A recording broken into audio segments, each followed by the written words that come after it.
Are you securely attached? Do you generally feel safe, at ease, and emotionally connected in your intimate relationships? If not, there's a good chance that you struggle with issues related to insecure attachment, often known as avoidant, disorganized, and anxious attachment styles. But take heart. If you're wrestling with attachment issues, trust that it's not your fault. Your attachment style was well on its way to being formed before you could even talk. Yet, if not addressed, attachment issues can manifest in many challenging ways throughout life. Perhaps you have a pattern of being plagued by chronic relationship anxiety, hyperdependence, fear of abandonment, or irrational jealousy. Or, at the other end of the spectrum, maybe you're constantly told you're emotionally disconnected, dismissive, or hyper-independent. But no matter what you're struggling with, I'm here to assure you that you can rewire your brain and create healthy relational patterns. So stay tuned, because today's expert offers practical wisdom that can help you earn the secure attachment style and healthy connection you deserve. Today, we'll focus on this listener's real-life question. When we first met, I didn't realize that my boyfriend and I are both anxiously attached. I read an article where you recommended journaling about issues, so I started doing that. I figured out that what glued us together at first felt good and safe, but that it's kind of toxic. Our friends think we're a great couple, but he's getting more controlling and jealous. I don't know what to do. Can you talk about this? And with that question as the focus of today's episode, I'm Dr. Carla Marie Manley, and this is Imperfect Love. Please note, as this episode contains sensitive information, listener discretion is advised. If you need support, please see the special links in the show notes. Welcome to Imperfect Love with Dr. Carla Marie Manley, psychologist, author, and relationship expert. I'm here to help unravel mysteries and misconceptions about love, relationships, and mental health issues, plus everything in between. Love is complicated, people are imperfect, and relationships surely can be tough. Together, we'll navigate this messy, imperfect space of real life.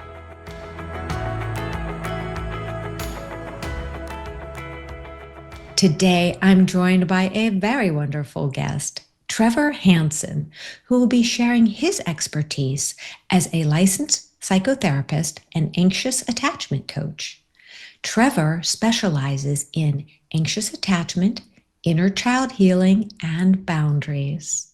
Welcome to the podcast, Trevor. It's a true delight to have you with us today. Thank you so much for having me. I'm excited to dive into this listener's question, the issues being presented. I am such a fan of attachment theory, so this is going to be a big delight and a very juicy podcast interview. So before we launch into that, Trevor, can you tell our listeners just a little bit about what makes you, you?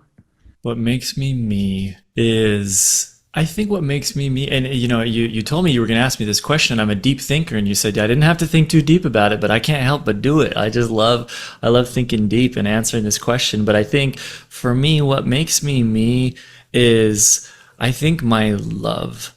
I think that's the piece of me, at least the piece of me that I kind of enjoy quite a bit. Like when I'm in my loving place and I'm feeling connected to others and I give them my love from not a standpoint of like overcompensating and people pleasing kind of love, but like where I fill up my own cup and I give them what I have left over, or the abundance. That's where I feel the most like myself. And so I guess I'm reflecting, to answer that question, on the moments when I feel the most like myself, what's going on. And it's that I'm being really loving, and I'm not worried about myself. I'm not thinking about me too much. I'm just connecting. And so, I don't know, that's a surprising answer that came out of me today. It's like you're doing some therapy on me right now, but I'm realizing that's when I'm in my me, and that's when I'm being myself. That is such a gorgeous answer. I've never had someone answer in that way. Not that anybody answers the same way, but with that theme. And it's interesting because your response gave me pause to think about that in my own life. And I think I'm much the same way. I didn't ever think about it that way, but I'm most in my flow, most me, when I'm doing for others, joining with others in that space of being love, like Mm. acting in love, whatever it is, with animals, with people, with nature. It is, and definitely that's such a beautiful way of looking at it. Thank you for that gift. And I Yeah. hope, listeners, that you got some of that energy too, where you could reflect and think about when you have love and you're acting in love, if that makes you feel like more of you too. Yeah. It's a Yeah. great gift. Thank you.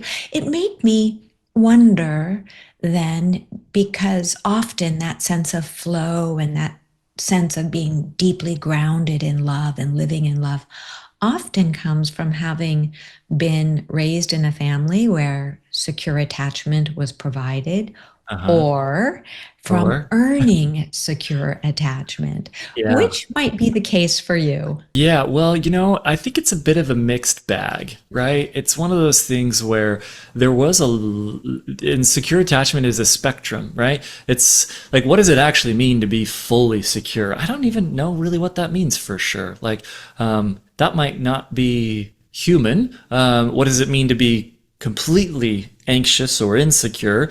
Well, we kind of have some visions of what that might look like when we're in relationships that are a little bit more rocky or toxic or whatever we might say. And for me, I mean, I've been up and down that spectrum, a little bit more towards the anxiously attached in my years. Where that really started to present was, even through like elementary school into, schooling into college even. So I think I had a bit of a mixed bag. I was secure in some ways, anxious in others. I always felt really secure in like professional settings. Like I could show up and talk with people 20 years older than me and feel very confident about it. But when it came to feeling like I fit in with like a group of guys in particular, or if I felt like I was enough for my dates and thinking that they were going to reject me or leave me, oh man, that was a whole different story. I was a big puddle. So I guess for me, it's a mixed bag. And the places where I lacked a lot of security, I think I've earned it since. I loved the word you used. I haven't actually used that word before, of earning it, but that is a great way to say it, because it implies that there's some ownership and accountability and some work that's involved. So yeah, it's a bit of a mixed bag for me. I've earned it and I've received it as a gift, both. Thank you. And you've already said a couple things that are going to take me into asking you some more questions. And earned attachment, I wish I could claim that as something I coined. I use it a lot in my fourth book, The Joy of Imperfect Love, which is all about Okay. attachment and earning secure attachment. So it comes from many people who paved the way in the attachment theory world. So I love that you're right. It gives that ability to not feel as though we are stuck in any form of insecure attachment. That if we do the work, which is your specialty, you help people do the work to get there, to get into that place. And you're right, it is a continuum. There are moments that, a really secure attached person very securely attached person can come home and find a partner cheating on them. And, that's going to rock your world. And that very sense of security can evaporate overnight. Or you have a really strong and secure relationship with a child and they go missing because you haven't heard from them. They're in a flight somewhere and it's 48 hours later. Well, that can cause, a rupture within you to make you at least temporarily anxious in that sort of attachment there. But I do have a question for you.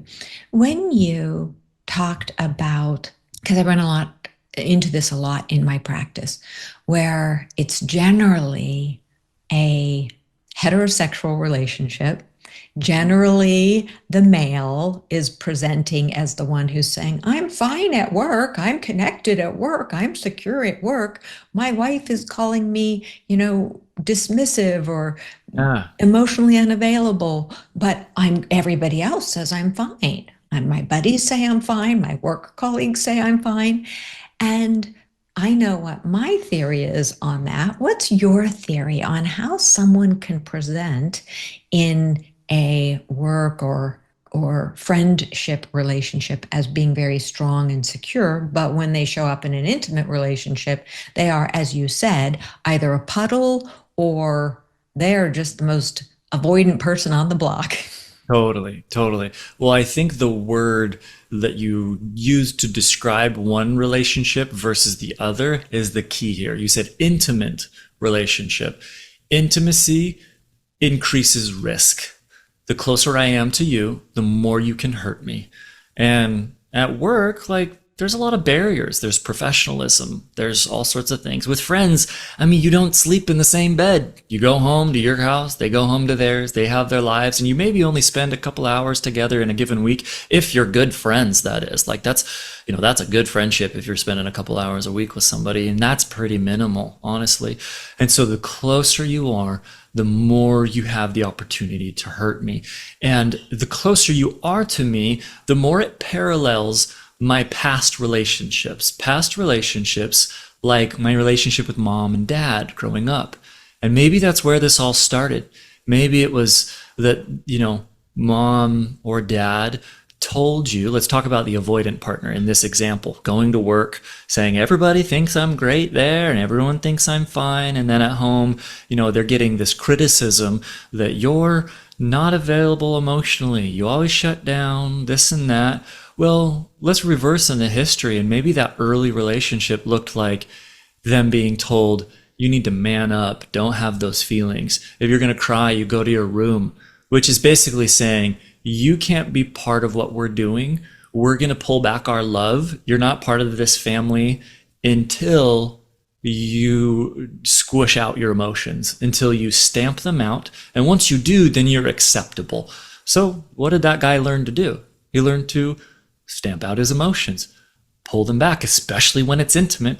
And so there's nothing that comes closer to paralleling the relationship between a parent and a child as far as the intimacy goes as a close romantic intimate relationship. And so those are some of my ideas, some of the theories. It's very psychodynamic related. We're looking back in history and it's very nerdy therapy speak when we talk about paralleling relationships, but it's also just like, well, you increase the risk, the more you commit.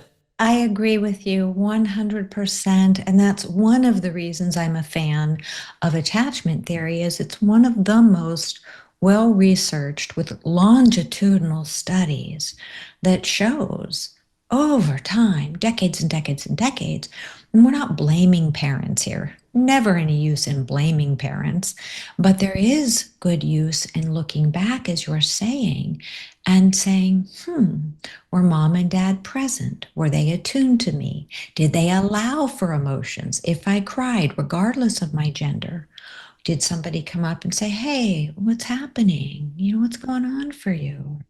Or did they, as you were giving in the explanation, shut you down? Men don't cry, boys don't cry. Are you a sissy? So of course that person presents in relationships as shut down, as avoidant or dismissive, whichever term you're looking at using. And then later relationships, the first romantic, second romantic, third one each, then often you experience someone who's accusing you of being shut down or not available. So it makes you even more afraid, because if they don't know how to encourage you forward in a non-critical way, and for someone who's really avoidant, dismissive, they often hear everything as criticism. If it's not a pat on the back, they're like, radar's up, oh, I'm being criticized. So even if you're saying, I'd like more hugs from you, or I'd like some kind words from you, they may feel it as I'm not doing enough. What do you think of that? Yeah. Well, it makes sense because they've most likely experienced maybe more criticism in their life, and so they have a heightened sensitivity to it. Everything starts to look like criticism. And I also will say, though, that in a relationship, oftentimes you'll get the anxious and avoidant match up. They pair up together, and this is where we kind of start flipping the coin to the other side and start seeing what's going on with the anxiously attached partner, which this is kind of my zone or my specialty. I primarily help. It's funny, we've been talking about avoidant men, which I can help, but I typically work with anxiously attached women who want to become secure. And men are part of our programs too. But let's flip the script a little bit. Go back to our scenario of there's an avoidantly attached male married to more anxiously attached female on the subject of criticism is what we're talking about here, right? The anxiously attached, they have this underlying fear of abandonment, fear of rejection, fear of losing connection with another person. And this maybe came from having a dismissive father growing up. And so you feel this anxiety to keep connection alive because it was really hard to do that with dad growing up. Or maybe it comes from having a highly critical mom who always made you feel like you had to earn love. And so you're always really anxious about this. But either way, the anxiously attached, they feel like love is scarce and they don't feel like they can provide it for themselves. There's this anxiety to receive it from somebody else. It's all external. I need you to fill my cup. I need you to fill my cup. And when their partner does something, doesn't fill their cup, or they feel like their partner's not trying to fill their cup, they're missing the mark. It could be something as simple as, my partner keeps coming home late from work every day. And then the story starts going off in their head. They don't love me. They don't care about me. It's a form of abandonment. And you might not be so consciously aware of the stories in your head, but you're making them. They're happening. And then how it comes out is this self-protective behavior. The avoidant, we already know how they protect themselves. Whoop, I'm gonna withdraw. I'm not gonna say anything else. I'm gonna pull back. I learned that in my youth. I go to my room until I'm done crying. But the anxiously attached, they see that lack of having their cup filled, that partner who's coming home late, and they protect themselves from hurt, from abandonment, by it's a pretty logical approach, honestly, and emotional all at the same time, which is point out the thing that's wrong so that it can be fixed. But oftentimes when you point out the thing that's wrong, as human beings, we do that very critically and judgmentally. And it sounds like, you're always late. Ooh, okay, you're just pointing out the gap instead of pointing out what you need. You gave beautiful examples that were a little bit more soft and a little bit more inviting, but I'm taking a step back and saying that there is a pattern usually for the anxiously attached where they'll point out, you do this wrong. You come home late. You don't show me that you love me. You don't tell me that you love me. You don't send me good morning texts anymore. That's not even fun anymore. It's not like we're dating. When was the last time you took me on a date? And then there's the diagnosis that comes after, where you start diagnosing your your partner as unloving. You don't even love me anymore. You don't care about me. You like your friends better than you like me. So it's criticism and diagnosis that starts flying at the avoidantly attached. And I'm going to have a lot of compassion. That anxiously attached person, they're just grasping for safety. They don't know how to get the safety. And so they're just doing what their gut reaction is, which is the criticism, which is the judgment.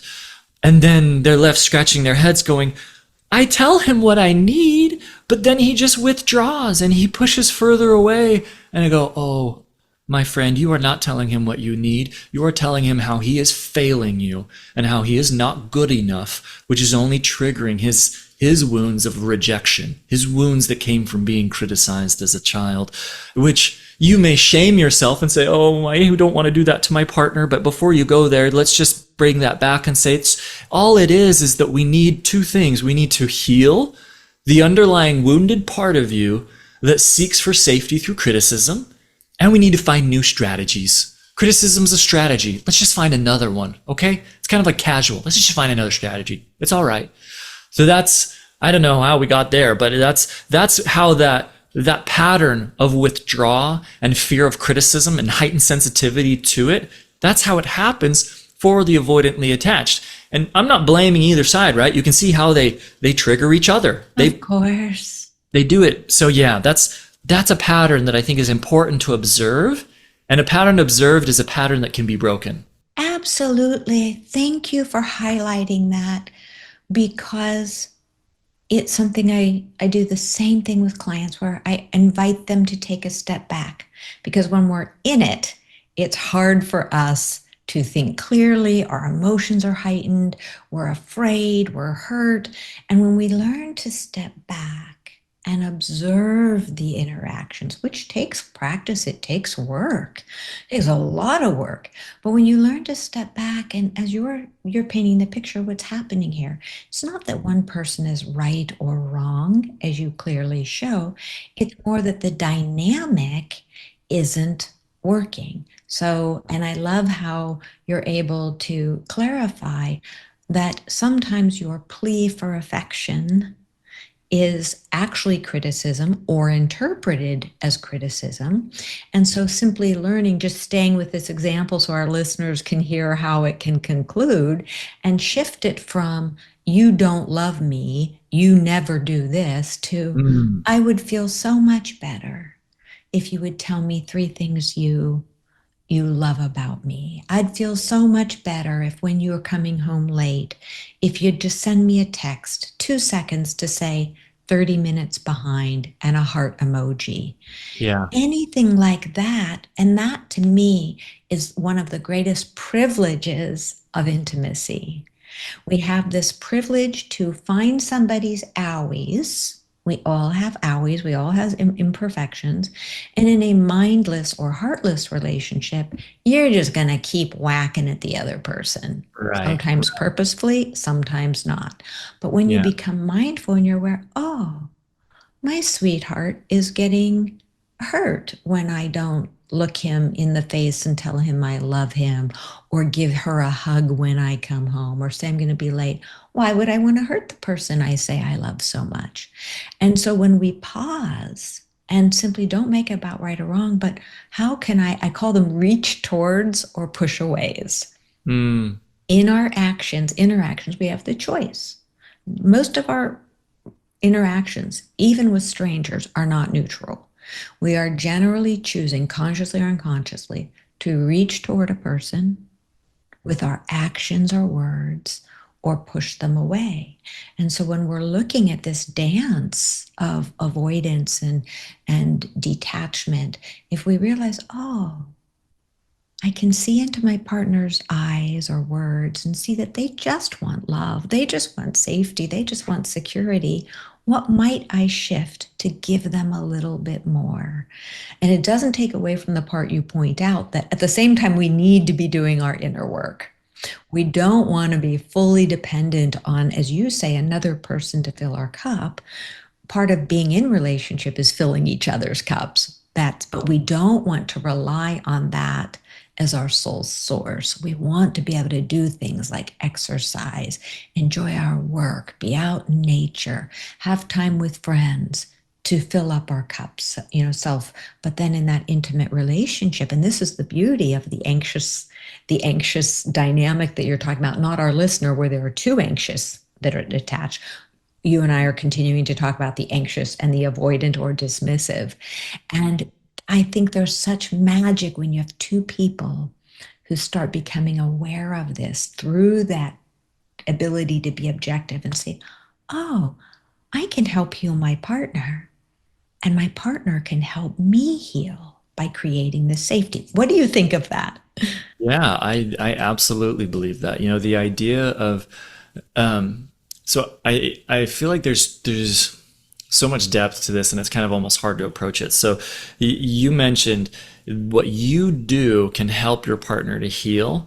And I was thinking, as we were talking about this, the listener's question, right? Around what do I do? I think the end of that question was, we're in an anxious relationship. He's starting to get more controlling.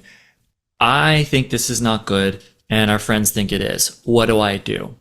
The what do I do piece always comes back down to control the things you can control. Because at the end of the day, if you're an anxiously attached person, your temptation will be to control outside factors. Meaning, and maybe your listener is, for some reason I'm thinking that it's a she, I don't know, we'll just say she's experiencing I think you said that, right? She's experiencing that maybe he's becoming more controlling. So she's on the receiving end of that. But when she shifts towards saying, okay, I'm going to be fully responsible for my own healing, my deep healing, and for my strategies, meaning how I vocalize my needs, how I approach this, how maybe I tell my partner in vulnerability the ways that it hurts when my partner gets controlling. I'm controlling that. That's a level of healing on its own. But then as you start to interact with your partner in a safe and loving way, not responding from your fear, but from your love. At the beginning of this, I talked about how I am my most myself when I'm responding out of my love. You're responding from your love. Then what can happen? It's not your responsibility to heal the other person, but what that does is that gives them an emotional experience of being held, loved, nurtured, and safe, potentially for one of the first times in their entire life. And maybe their wounding has to do with not receiving love, nurturing, safety, curiosity, all the words that describe a secure, loving interaction. And just by experiencing that emotionally, they start to heal. And I'll wrap up with this, is that anxious attachment and secure attachment are formed through emotional experiences. That's why reading books and listening to podcasts, though they're good and they give you good information, they don't usually give you transformation until you feel something new. Emotion creates attachment, whether it's secure or insecure. And so when you create that safety, that's an emotion that builds security in them personally and in your relationship together. So the goal is always create emotionally safe experiences for myself to heal my inner wounding, create emotionally safe experiences for my partner to help them with their wounding, and to help our relationship become more secure. Beautifully said. And I agree with that completely, that it is so many things. There are so many pieces. But yes, it's not our responsibility to heal a partner or a partner's responsibility to heal us.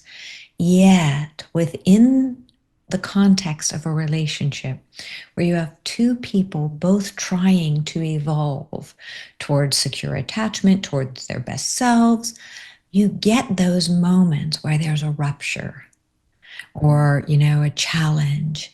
And there's that moment, do I go back to the old way of being, whether it's very avoidant, dismissive, whether I get really anxious, or do I dig into my inner core, what I'm learning, my strategies, using I messages, I feel hurt, I feel scared, and saying what I need. And if I'm the dismissive or avoidant person, do I run and turn my back on this person, or do I turn and listen and not? And so in those, they're micro moments within a relationship. And I agree with you. We can read all the self-help books we want. But if we don't, it's why every book I've written has exercises, and ones that are couple oriented invite couples to do them together. Why? Because it's in that experience, as you're saying, of emotional attunement, emotional connection, where it's authentically there. It's not something that's being forced. It's the person really wanting to look into the other person's eyes and heart and be there for them. And you're right. Sometimes that is their first experience in life with someone slowing down and looking at them and being curious and not judging them. And the healing power of those micro moments is incredible. Yes, it really is. And as we talk about this, I can't help but ask if I can share a little story that illustrates how you can create micro moments for yourself in healing. Do you mind? Please do. So first, I want to set the stage a little bit so this makes sense. When we talked earlier about our our fictitious couple, and maybe we can even reference our real friend who asked this question, is that we're making some assumptions that the person who has an anxious attachment, fear of abandonment, usually they don't have a high sense of self-worth, those kinds of things kind of define the anxious attachment. They most likely had emotional experiences that caused them to feel that way, right? Two examples that we gave, maybe dad was more dismissive and hard to reach emotionally, or maybe mom was hypercritical and made you feel like you had to earn love. Whatever your experience is individually, it's your experience that created this underlying fear, a fear of abandonment. And there's a big long list of what they could be, and I wish we had all the time in the world to list a bunch of them just so people go, oh, that's me. But I think if you're listening, you can maybe start to piece it together. And what happened then is that your nervous system wired together in a certain way, and your nervous system learned to feel on edge, anxious, and unsafe, particularly in intimate relationships. It was built into you, and your body grew up, but there's a part of you that remains pretty much the same, which is that part of your nervous system. You're no longer in a child's body, but you quite literally have an inner child in your nervous system. It's not this metaphorical, cute idea, which it is very cute and very metaphorical, but it's also real. You have built into your nervous system this inner child, this little being that with unmet emotional needs. And so this is where the story comes in, and we'll kind of all tie it together. So one day I was sitting at Chick-fil-A of all places, and I'm sitting across a booth, and I can see in the other booth a dad and his daughter. And his daughter's probably maybe like 5, somewhere around that age, and she's running back and forth from the playground to come and get a bite of food and back and forth. And she's in the zone of having the best time. Bare feet, slapping on the ground. Doesn't matter what's on the ground. She doesn't care. She's barefoot. She's running.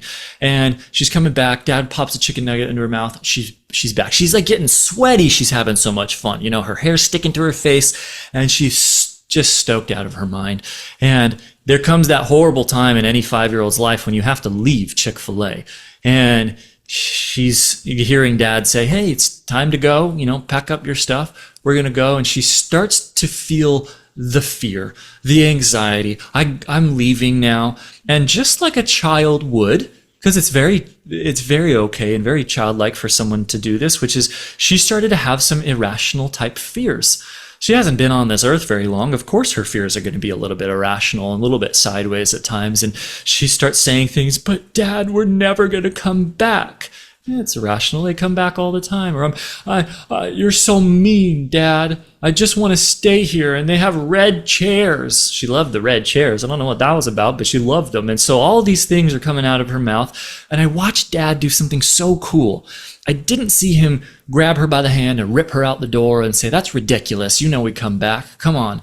There was no force. There was no pushing. There was such safety, and he modeled something that we can do for ourselves. And we'll talk about how this looks, but he gets down on her level. He kind of crouches over and he says, oh, sweetie, you love it here, don't you?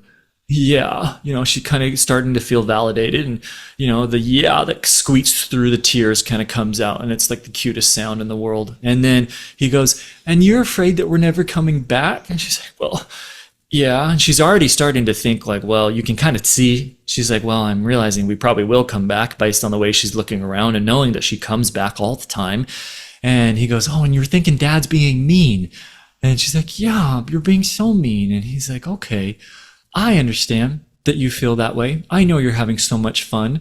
It would feel really scary to think you're never coming back. So he just meets her where she is. He doesn't tell her that her irrational beliefs are true. He tells them that they're important and that they're valid, and it's okay that she thinks the way she does. And then he starts to then, from that place of trust that he's built with her, through the validation, through the eye contact, through coming down on her level and recognizing her, he says, I'm going to have this opportunity now, kind of internally, to challenge her beliefs, because she's starting to trust Dad, right? She's leaning in, she's nodding, and he goes, sweetie, we're coming back. We always come back. You know how we come here after the soccer games when your cousin plays soccer and we all have fun and we come back? And she's like, oh, okay, yeah. She's remembering things that are true. And then he goes, and we got mom waiting for you at home, and I'm not wanting to be mean. I want you to go see mom. You're really excited to see her. I know you are, and your baby sister." And she's like, "Oh yeah." And then he goes, "In your princess bed, it's not here. You want to sleep on these red chairs? The red chairs are cool, but you don't want to sleep on these." And she's like, kind of laughs a little. It's like, "Yeah, Dad, I don't want to sleep here, right?" And he goes, "How about we go home and we come back another day and we do this again?" And she was so agreeable. She was so safe. She was so trusting. And she grabs his hand and walks out the door. And from that experience, we can draw out kind of a model or a framework for speaking to the inner child that lives within us, right? We said it lives in there metaphorically, but also physically. This looks like in those moments when you feel really anxious because your partner's not texting you back. You're waiting for it, and you're feeling all afraid, and you're hearing those irrational negative beliefs that are going off in your head, like, "They don't like me anymore. I said something stupid. They're never coming back." You kind of turn to that part of you and you say, "Oh, hi, I see you. I know why you feel this way. Yeah, you had people leave you in the past. You had people not respond when they should have responded. When you cried, maybe they didn't listen. And so I get why you feel this way. I'm so sorry you do. I'm grateful for the warnings. You're trying to help me. I can hear that you're trying to help me." So we're doing validation at this point. If we want a framework, I'll build one as we go. We're recognizing, we're validating, then we're showing gratitude for the good intentions. We're not saying it's true what they're saying. We're just saying, "I thank you." Yes. And then we can challenge the beliefs based on a standpoint of trust, just like Dad had trust with the little girl. And he said, and that's where you can say, "Remember that my partner's working late tonight and that they're really busy, or they got finals, or maybe sometimes, maybe their phone ran out of battery, or maybe they fell asleep because they're working hard, or I don't know, there's a million other reasons. And remember that even if they don't text back, you're still lovable and still worthy and still okay, and life will go on." You're reminding that part of you of all the hopeful truths that are real. You're not telling yourself fake stories to make yourself feel better. You're talking about reality. The bed's at home. Mom's at home. We're coming back next week. You're still enough. If they don't text back, life is okay. You're challenging that. And the more you have these loving interactions where you build trust and then challenge, build trust and then challenge, your inner child will heal, and quite literally, your nervous system will rewire. If you were to take a scan of your brain, it would look different after doing this on repeat. But you got to get reps in. You got to do it quite a few times. But even one powerful interaction can quite deeply change the nervous system. I know that's a really long answer, so I'll pause there. But it's something that I'm just really passionate about. That story. It impacted me forever. I love stories like that because they are reminders of how all of us, no matter our chronological years, no matter how much work we've done, we all have at least one inner child. Some people have one that's stuck at 3 and 5 and 7 and 12 and da da da. Some have just one, more or less. But the point is, as you're saying, when we recognize that child and not judge it, but listen to it, come forward with compassion. And I do have to call out, Trevor, in your example, with a person who is racing mind because partner is not responding to a text, which is very common. Partners, this can work even if you are in a relationship with a partner who is not behaving appropriately. True. If you are in relationship with someone who's emotionally abusive, I'm not saying to stay, I'm not saying to leave, but if you're with someone where there's emotional abuse, conscious or unconscious ploys to not be respectful and responsible and attentive and attuned, that will make your work not stop, because you can still keep doing your work. But if you are in a relationship where someone is consciously or unconsciously triggering you by being irresponsible or abusive, it will make even these simple exercises more difficult and all the more important. Because as you pointed out, Trevor, if you're in a relationship with someone who is, let's say, very narcissistic and is just so self-absorbed, they don't care how they're staying late or lack of Right. accountability affects you. That will keep triggering your abandonment and worry wounds, but it doesn't mean that you can't do exactly what you were saying, which is, wait a second, this is what my partner's doing. I'm in the relationship. I can do my healing. If worst case, they're being inappropriate or disrespectful or whatever, I can get to a point where I choose to leave the relationship. I have choice to stay safe in me, to make my internal world my safe place.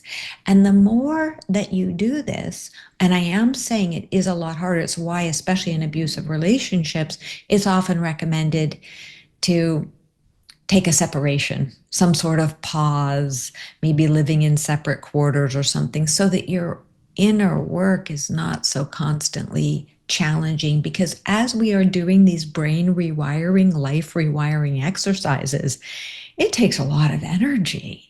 It does. And if we're It, in a supported environment, it's less energy sapping. If we are in a toxic or negative or destructive environment, it's sometimes swimming upstream. yeah. What do you Yeah. think? I love what you say there because the truth part of the interaction between you and your inner child, where you start revealing truth that brings hope, it has to be grounded in reality. I'm not telling anybody to make up a story about your partner that's not true. If they are being neglectful, then we need to honor that, right? If generally you know that that's not how they operate, then probably reassuring yourself away from neglect makes a lot of sense. If there's questions about that, that's where we look at that might be the truth, not in a foreboding, fearful, anxious and burying yourself kind of way, but we look at it from an objective observational standpoint that says, okay, even if that were the case, how am I going to be okay?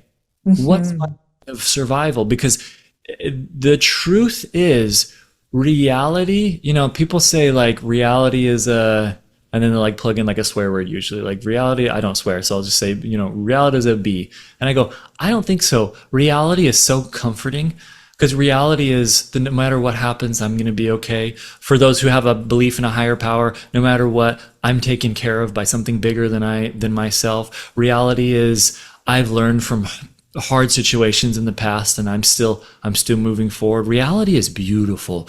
And so my hope is that in the revealing of truth, you are connected to the reality instead of getting sucked into the negative and fearful beliefs that drive your anxious attachment.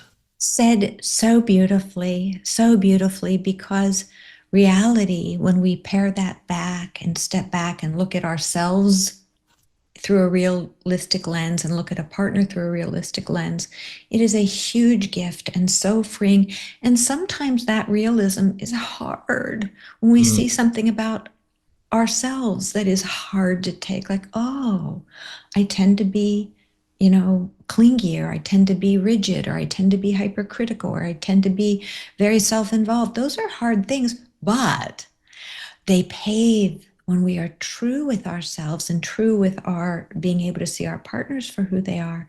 It creates all sorts of possibilities for growth, for change, for acceptance, whatever path we choose. We are there's so much here, as you said. We could talk for hours. I want to say it's funny that you said you don't swear, because that's my club as well. I love finding different words rather than swear words to yeah. express how I'm feeling. And I think it's a not a big club of people who choose not to do that, but that's just an aside. I do also want to say that if we look at the listener's question, and this individual is saying, okay, now I see that my partner and I are anxiously attached. It was okay at first. I'm now seeing, as I'm doing their, I guess they're doing journaling and figuring out some of these things, and your tips will help them even more figure out what's going on, what that little inner child is saying. And when we look at why this might cause a partner. It seems I'm conjecturing that this individual's growing awareness is actually triggering the partner to become more controlling. That was how I took it, was that, okay, I see that we were anxiously attached before, but now I'm getting some awareness how this is not necessarily healthy for us. And now my partner's getting more controlling, more anxious. What would you say for this listener? Not only what you've said previously about attachment and the inner work, but also because you specialize in boundaries. How might this person help the relationship inside the self and with the partner grow to a more secure level? Yeah. Well, there's sometimes when we do the secure thing because we feel secure, and there's sometimes where we do the secure thing because we know it's the secure thing, and on the inside we're kind of freaking out a little bit, and that's okay. And I would say, don't wait for your security to catch up to what you know is right and what is good for you. If you are recognizing that a relationship is, I don't know if they use the word toxic, but if it's unhealthy for you, if it's holding you back from your healing, then there needs to be some serious consideration around what your boundaries do need to be, and you need to get serious about enforcing them. And I will always say this too, a boundary is not a rule for another person. It is an internal commitment that you make to yourself.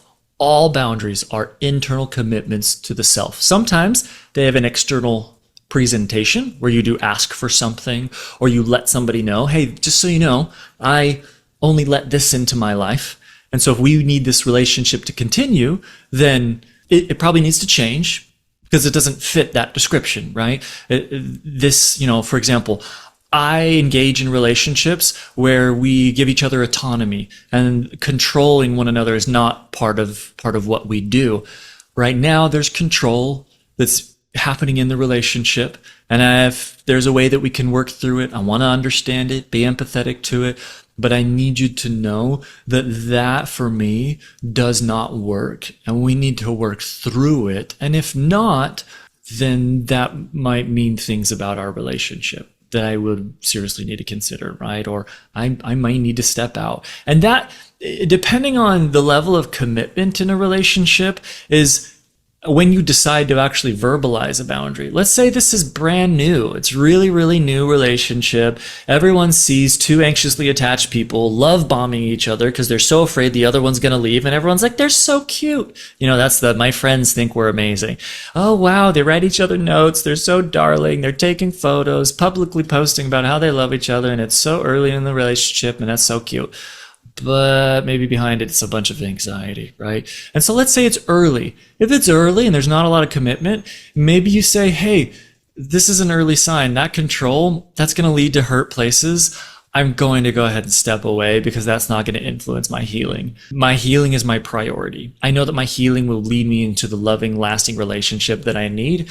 And so though it's really hard and I don't want to, and I don't totally feel secure doing this yet, I'm going to do the secure thing. And maybe I am going to take a step back. Or maybe I am going to enforce a boundary. There's a lot of ways that you can do this, right? I'm not telling somebody that there's one answer, but something does need to be done, and something secure needs to be done, whether you feel like doing it or not. Thank you for highlighting that, because you highlighted a couple of things that are extremely important. The piece that's preeminent for me right now is the part where you're saying sometimes you need to do the secure thing even when you're feeling anxious or insecure. And people don't realize, especially if you tend toward anxiety or, get into that fight or flight mode, you might be thinking, oh, I'm feeling anxious, so I've got to listen to that anxiety and run or fight. Often the anxiety is just coming from a place that's decades old, way before that relationship. So when you do, as you were saying, Trevor, when you do the secure thing, which might be having a gentle conversation, it might be saying, hey, I need a timeout. Mm-hmm. It might be, let's talk, voice to voice, eye to eye when you get home. It might be, I'm feeling anxious right now, saying that to your partner. Give me a minute to get a cup of tea, and then we can sit down and have a conversation. But every time you take that step toward what not your primitive brain is saying, run, run, run, fight, fight, fight, be anxious, but to that place in you that can find a bit of groundedness. That's so important. So thank you for saying that. The other piece that you said that's just gorgeous. You've said so many things that are truly wonderful, but the piece that boundaries have gotten, people use the word, this is my rule, you must follow my rule, it's my boundary. And they're misusing the term boundary so that they can get their way in whatever they want, rather than realizing, as you're saying, what a boundary is for me, and it seems the same for you, it's that part where, and I have this conversation with my husband, every now and again, where it's my biggest boundary is around respect. And if somebody, as long as I have a very strong need and desire to feel respected by people who are proximate to me or in general, and if sometimes I need to say to someone, that feels very disrespectful, and I can engage with you or do this with you if, you're not swearing at me or if you're not being emotionally abusive, but that's my boundary. To feel safe and secure, I need to be with people who communicate with me. You can have criticism, you can have anything but it needs to be done in a kind, compassionate way. And so for me, that's a really good way of remembering and helping other people, that when we have a boundary for the self, we feel it inside the self. That is the place in the self that is saying, I have these basic needs for respect, for truth, for integrity. And then we get to let somebody in by opening the gate to our world of vulnerability when they show that they are able to give us that respect or truth or integrity. Does that comport with your understanding, your beliefs? Absolutely. Absolutely. It really does. And those boundaries and those decisions, because I could almost imagine the person who asked that question asking or listening and saying, well, you're still giving me so many options, I still don't know what to do. You could talk to him, you could leave, you could do this, you could do that. The good news is that the more you do your internal healing, the more you become secure, the more that inner voice of the inner child calms down, they trust you, the more clear your answers will become on what your boundary should be, what your next step should be.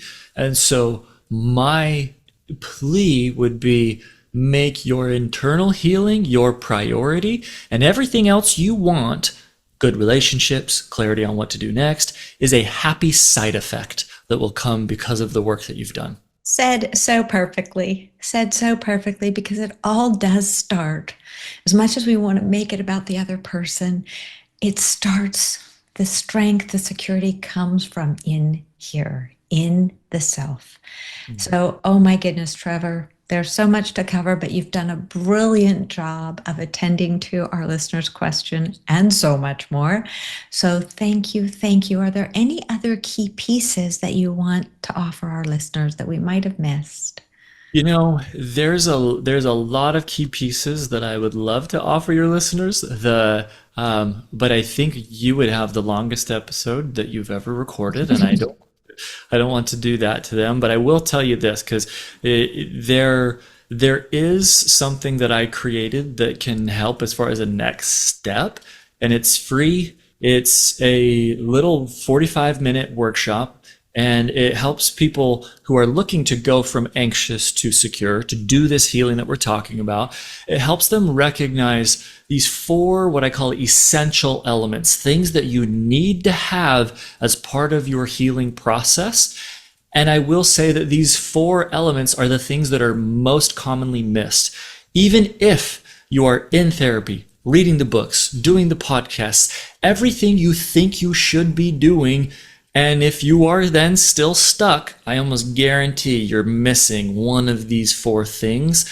And in what we do, And I didn't mention, but I have a program that's a 4-month, program with individuals who are looking to become secure, who are anxiously attached.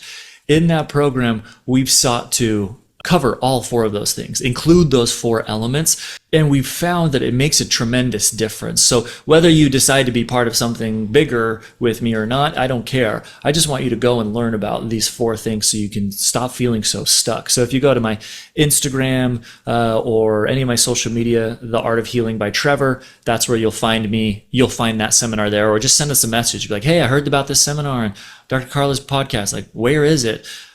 Or you can go to theartofhealingbytrevor.com, and the seminar is called From Anxious to Secure, and I'm sure you'll also include it in whatever notes are on this show and things. Listeners, do not worry.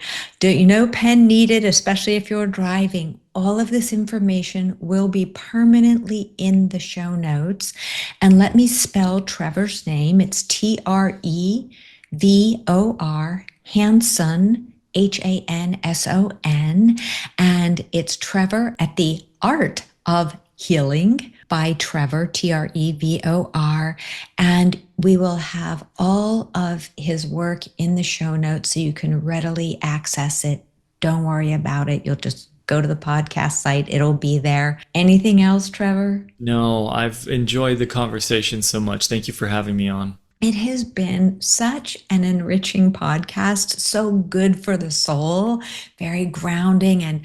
And to all of our listeners, I thank you for joining us. I thank you for your commitment to your work, for growing and transforming just one tiny step each day. It's such a pleasure to be part of your journey. And thanks again, Trevor. And this is Imperfect Love. Thanks so much for sharing your time with me today. Remember, you have the power to transform your life and love fearlessly, if imperfectly, and it's my privilege to help you along the way. You can find more life-changing content, including my books and other podcast episodes, at drcarlamanley.com. Feel free to submit your own confidential questions through my website. I'll do my very best to include your issue on a future episode. If you found this podcast helpful, please subscribe and leave a review. Until we connect again, this is Dr. Carla Marie Manley wishing you oceans of blessings and love. Please note, this podcast is psychoeducational in nature and is not intended to replace formal mental health support. Please contact your healthcare provider or emergency hotline if you need psychiatric care. And, as always, please take good care of your amazing, wonderful self.